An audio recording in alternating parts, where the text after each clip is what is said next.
Hi everyone, welcome to Shailu wall. ఇవాళ అయితే ఉసిరికాయలతో నిల్వ పచ్చడి ఏ విధంగా పెట్టాలో చూద్దామండి.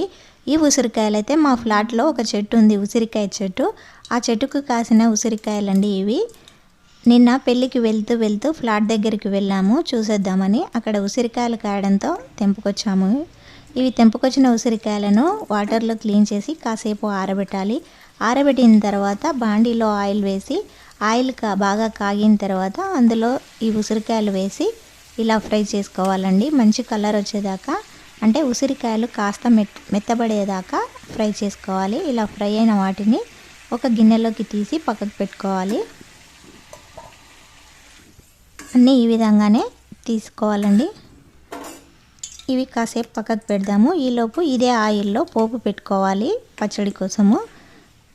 1 టేబుల్ స్పూన్ జీలకర్ర, 1 టేబుల్ స్పూన్ ఆవాలు, ఒక 10-15 వెల్లుల్లి వేసుకోవాలి. అదేవిధంగా కొన్ని ఎండుమిరపకాయలు, కొద్దిగా కరివేపాకు కూడా వేసుకొని మంచి కలర్ వచ్చేదాకా ఫ్రై చేయాలండి. చూసారు కదా, ఈ విధంగా ఫ్రై చేసుకుంటే సరిపోతుంది. పోపు రెడీ అయిపోయిందండి పచ్చడిలోకి. ఈ పోపును పక్కకు పెట్టుకోవాలి. ఇది చల్లారనివ్వాలి కంప్లీట్గా. ఈలోపు చిన్న బాండి పెట్టుకొని అందులో 1 టేబుల్ స్పూన్ మెంతులు, 2 టేబుల్ స్పూన్ ఆవాలు వేసుకొని ఫ్రై చేసుకోవాలి. ఇలా ఫ్రై అయిన తర్వాత వీటిని ఒక ప్లేట్లోకి తీసుకోవాలి. ఇవి కూడా చల్లారాలండి.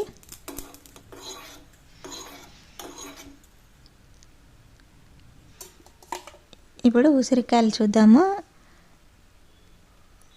ఇలా ప్రెస్ చేస్తే ఇలా ముక్క అనేది మెత్తబడాలండి. ఈ విధంగా ఫ్రై చేసుకోవాలి. ఇవి కూడా చల్లారినాయి. ఇప్పుడు ఇందులో రెడ్ చిల్లీ పౌడర్ యాడ్ చేసుకోవాలి. నేనైతే ఒక 5 స్పూన్లు రెడ్ చిల్లీ పౌడర్ యాడ్ చేశాను. మీరు ఎంత స్పైసీ తింటారో అంత యాడ్ చేసుకోవాలి. అదేవిధంగా ఒక 2 స్పూన్ల సాల్ట్, అదేవిధంగా ఒక స్పూను పసుపు కూడా యాడ్ చేసుకొని ఈ ఉసిరికాయలకు ఇదంతా పట్టే విధంగా కలుపుకోవాలి. ఇలా ఉసిరికాయలు మొత్తం ఈ విధంగా కలిపిన తర్వాత ఇది పక్కకు పెట్టుకోవాలి. ఇప్పుడు ఒక మిక్సీ జార్ తీసుకొని ముందుగా ఫ్రై చేసుకున్న మెంతులు, ఆవాలు మిక్సీ పట్టుకోవాలి పౌడర్ లాగా. చూసారు కదా, ఈ విధంగా మిక్సీ పట్టుకోవాలి. ఇలా మిక్సీ పట్టిన తర్వాత ఇందులో వేయాలి, ఉసిరికాయలో వేయాలి ఈ పౌడర్ని. ఇలా వేసిన తర్వాత మరొకసారి ఇదంతా మిక్స్ అయ్యేలా కలుపుకోవాలండి.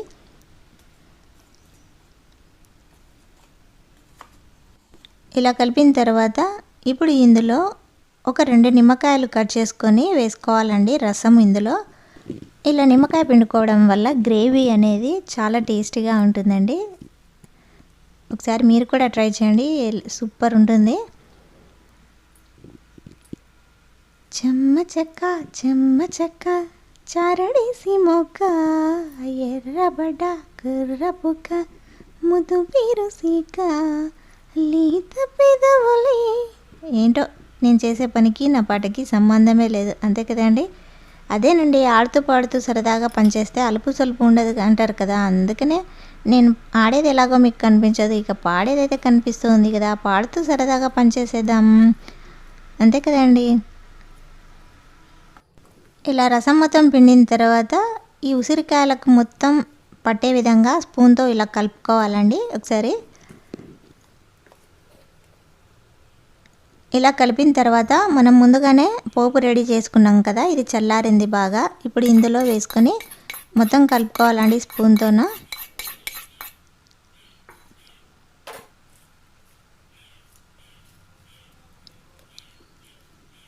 ఇలా కలుపుతుంటే మంచి స్మెల్ వస్తుందండి. ఈ స్మెల్కి ఎప్పుడెప్పుడు తినాలా అనిపిస్తుంది. చాలా బాగుంటుంది ఉసిరికాయ పచ్చడి మాత్రం. నాకైతే చాలా ఇష్టం అండి. వేడివేడి అన్నంలో తింటే అదిరిపోతుంది టేస్ట్. ఇలా పోపు మొత్తం ఉసిరికాయలకు పట్టే విధంగా కలుపుకోవాలి.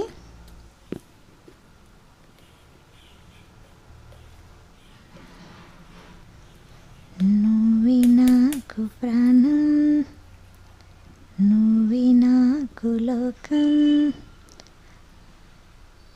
ఈ బౌల్ చిన్నగా అయిందని నేను బాండ్లోకి షిఫ్ట్ చేసుకున్నాను. ఈ చట్నీ మొత్తము బాండ్లో వేసిన తర్వాత బాగా మిక్స్ చేసుకోవాలండి. కలపడానికి కంఫర్ట్గా ఉంటుంది ఇలా అయితే. చూసారు కదా, ఇలా కలుపుకోవాలండి.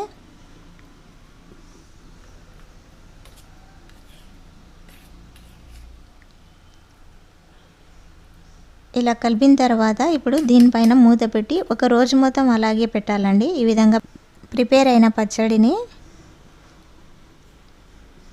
మూత పెట్టేసి ఒక రోజు మొత్తం పక్కకు పెట్టాలండి. నెక్స్ట్ డే చూద్దాము. కొద్దిగా ఆయిల్ పైకి తేలింది కదా అండి,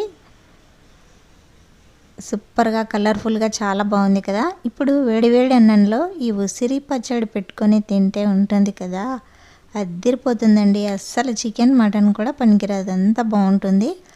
వివాహ భోజనంబు ఎంతైనా వంటకంబు ఇయాల వార విందు ఓహోహో నాకే ముందు. ఏమైంది ఈవిడకి ఇలా పాటలు పాడేస్తుంది అనుకుంటున్నారా? సరదాగా వంట చేస్తూ పాడేద్దాం, అందులో ఏముందండి. ఇలా వేడివేడి రైస్లో ఉసిరి పచ్చడి కలుపుకొని తింటే అద్దరిపోతుందండి. ఈ రుచి చేసుకొని తింటేనే తెలుస్తుంది. ఈ వీడియో నచ్చిందని అనుకుంటున్నాను. ఇంకెందుకు ఆలస్యం, మరి ఒక లైక్ కొట్టి షేర్ చేసి సబ్స్క్రైబ్ చేయండి.